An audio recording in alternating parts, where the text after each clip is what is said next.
We've got 6,500 kilometres, a great racing journey around Australia and New Zealand. This is the 60th anniversary of the Australian Touring Car Championship. Let's get this party started. A brand new decade of supercar action begins right here in Adelaide. Great hole shot, Jamie Whincup. Whincup grabs second gear and prevails on the run to turn 1. Reynolds on the outside, position 2. Will Davison tucks into 3. Van Gisbergen and Waters just kissing door handles on the run through 2. Nice start, very clean, but all the field through there. Now he has to cover Van Gisbergen. A little bit of a bump there with Cam Waters and some bumping there with Scott Pye and Fabian Coulthard also. Pretty contained, right out sideways against the fence. There was Jack Smith at the back of the field, but that was close in the turn 4 lead-in for Van Gisbergen, and that pack of cars there with McLaughlin involved. A lot of congestion back here. Running very wide, and unfortunately the runoff area is Nick Percat. Once you're on the dirty stuff out there, there is no grip. Cold tyres, they're under pressure at the moment, and he's got no grip to deal with out there. Century Batteries chopper cam gives us the run down to turn 8, and there's a protocol, there's an etiquette down there. Once you get to the 150-metre board, you've got to yield if you're stuck on the outside. That's Pither and the Red Hot Commodore down the inside, the Coke entry. Is that a move that's been done cleanly? The order at the moment is Whincup over Reynolds, Davison, Mostert. The top 4 have not changed. Van Gisbergen, Waters, McLaughlin, Winterbottom, Di Pasquale and Holdsworth. Whincup's got a margin already 0.8 of a second. Nick Percat at this stage is now experiencing all that trauma with the steering rack, and you'll see that he runs wide down here at turn 7. And then has to limp back to the pits. Gary Jacobson, I questioned, because I was looking further afield, whether he whacked the wall. It's an emphatic yes, the answer to that question. This was awkward. Zane Goddard and Todd Hazelwood down at turn 9, pulling bodywork off the cars. In behind is Jack Smith, Chris Pither on the right with the red car. They ended up resolving it. So we've got 23 active cars out there at the moment. And for 6 minutes and 20 seconds, Percat's been back in the pit as they try and resolve the problem with that car. Yeah, so his qualifying didn't quite go to plan. The car was tailing. He thought that there might have been a bit of oil on the racetrack that affected that. But I'm not sure that he's got the absolute balance at the moment. But literally, as I say it, he's just on the he's in sector. Courtney. He tried to follow Heimgartner. Sorry, Neil. He tried to follow Heimgartner in, right behind him. Even pushing to the paint here. And he missed the turn-in point. He ran wide. He got into the grey. And he hit the fence hard on the exit of turn 8. It's bitten again. Yeah, now he's also been in the wall earlier this weekend with the power steering drama. What a shame for James Courtney in the Boost Mobile entry, because it actually had great pace, fastest lap of the race, and he's followed him in. I was looking at McLaughlin's times at the time, because he'd just been very fast in the first sector. Here's the telltale replay. Ends up in the grey, no grip out there, and pretty heavy contact with the front left corner. Here's the other angle. He's very close to the back of that car, and he just did not get it in at all. Now, there could actually be a little bit of oil down here as well. Two things that happen is the visibility is always difficult when you're right up in behind another car like that. Second thing is that he's got some aero wash, and then probably in a new car spec this year, probably caught him out in terms of that initial turning point. And that's what he's saying over the radio. He said, just I had no steering, nothing at the start of the turn-in. Look at that gravel rash on the left-hand front wheel. That's hit really hard. I think that was Jonathan Webb on the radio, wasn't it? Talking to him then. And Mostert now attacking Will Davison, who had cold tyres. Now, this is critical, and Chaz has a fair chance to be able to put this move together, given the difference in the tyre temperature at the moment. He's up on the outside of him when they get to turn 6. Crisscross. Will he get him here? Will's onto it. He's played the game once or twice. And he actually went for a lower gear to try and launch it off there. But look at the aggression from Mostert. He knows how important it is to try and get track position over Davison at the moment. There may have even been a little bit of contact on the run to turn 8 then. Just a tiny little bit of niggle. And as a result, Chad's not quite close enough to get to him when they get to the hairpin down there at 9. In fact, if anything, Mostert ran a bit wide at 8. He did. He was actually out there in the grey with a heap of lock on. So Davison's vulnerable for about 2/3, 3/4 of a lap until these tyres start to come up. And then he almost gets a bit of an advantage the other way when the new tyre kicks in. But he's under big pressure here at the moment. And Mostert is going to try and make this stick while he can. He's managed to sneak down the inside. Is that a touch? There could be a little bit of bump and run in that one. Let's see. They are side by side on the run down towards turn one. Meantime, Van Gisbergen's done his stop. This is a great battle. Davison prevails down the inside. What a great exchange.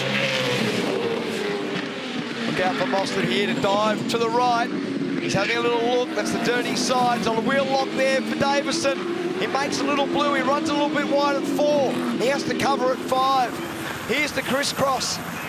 This is now the crisscross. Now Cam Waters is going to fill the hole. Oh, that's exactly what happens. They make contact. Not the first time either between Cam Waters and Chaz Mostert, but now the colours have changed. So we saw an image there a moment ago of team owner Phil Monday. That's let Will Davison off the hook over the battle. So these three were teammates last year. And there's been friction between Waters and Mostert. Cast your mind back to Bathurst last year. Check out the replay. I speculated that there may have been a touch, and that's absolutely what happened in the left rear corner of the Mustang. We're looking from Chaz Mostert's car. Check this out. So Will tried to cover down the inside. Watch for this. Right on the gear change, had to come back out of the throttle. And then tries to sneak it up the inside into the last corner. There is a touch. They're momentarily side by side. There's a tremendous battle on the run down to turn one. Chaz actually got a better run, but nowhere to go when you get down there. So then he had to tuck in behind. Meantime, Cam Waters is closing at a huge rate of knots, and here's his viewpoint. And he makes contact at turn 4. Chaz has to grab it, grab the brake as well, jumps it to the right, blocks off that gap, picks up the rhythm once again. Meantime, Will Davison bolts down the road, and he's got a little bit of a breather and fills into the game here. They're all cheering in the garage. It's on. Meantime, we've had word passed through that a friend of ours, Simona Di Silvestro, is watching in Switzerland at the moment on Superview.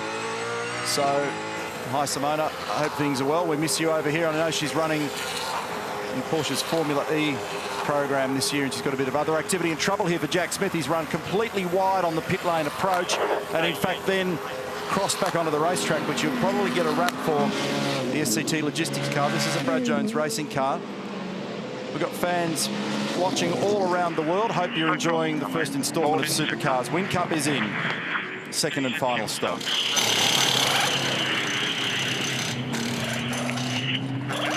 Boys. Still got about 10 time. If you clear, can you drop when we got through, brother? About 5. Get ready. Clear to go when you drop. Still clear. Still clear. Still clear. Good to go, mate. Good to go. Good to go. Yeah, how when the sun heads west, it's supposed to get cooler. It's got hotter. It's got hotter. It's got into my phone. You haven't actually addressed the bloke that sits there and does the steering, because if at the end of this race, those drivers will sit down and say, I didn't drive that well, or it's my first race of the year. There's lots of personal things. If you said to the drivers at the start, could I make 0.07 of a second per lap to go better? Absolutely. Yeah, so there's a lot of the collaboration between the driver feedback and so much of the engineering that goes into each of these teams. Nice work here. Focused on Jamie Whincup. He actually looks pretty hot in that thing at the moment, doesn't he? He's had a look in the mirror. He's got 4.8 seconds. No doubt he is, because it's not cool out there. It hasn't cooled down to the extent that I thought it might. His new steering wheel layout that he was using with Craig Lowndes last year in the Enduros. 4.8 seconds Whincup over McLaughlin. 1.2 seconds McLaughlin over Van Gisbergen. So the Red Bull Holden Racing team at Shell V-Power Racing, they continue the battle that they've been having now for the last several seasons, where it's been an incredible battle between them.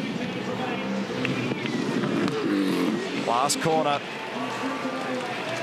You can hear the applause in the background. He lines it up out of the final corner, and Jamie Whincup adds to an already impressive library and catalogue of victories in Adelaide. Nice, mate. Well done. 119 career wins for him, and his 11th here in Adelaide. Jeremy Moore has come back from overseas, joins the engineering group in that team. 2 seconds was the gap in the end. It's a great drive, wasn't it? You said about the start, Neil. Almost no wheel spin. Drove it into the first corner with a commanding lead. Didn't put a foot wrong. Nice strategy with the team. The stops were composed and professional, as you'd expect. And there's your top three. We're going to have a cracker season.